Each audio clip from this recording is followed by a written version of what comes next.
Assalomu alaykum. Mana spalni naborimiz tayyor bo'ldi. Bu spalni 2 o'nga 170 MDFdan qilingan. Pastlari qilingan MDFdan. Shkaf. Mayli, vaqtga salomatlik, mayli. 230 eniga, balandligi ham 230, chuqurligi 56 qilingan ichki taraflari. Tarafi kiyimladigan joy, pastga tortma qilingan. Tortmalar vakuum, hammasi vakuumli mexanizm, eshiklar ham.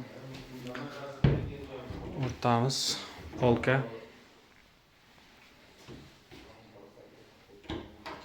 Qo'shib qo'yilgan. Taraf kiyim uchun bitta tortma qo'yilgan, uzunroq kiyimilish uchun. Qolgan tomoni vakuum. Bu tosh oynasi. MDFdan ishlangan, hammasi kressiya qilingan. Bunda ham tortmalar hammasi vakuumli qo'yilgan. Bunisi bilan shu komplekt.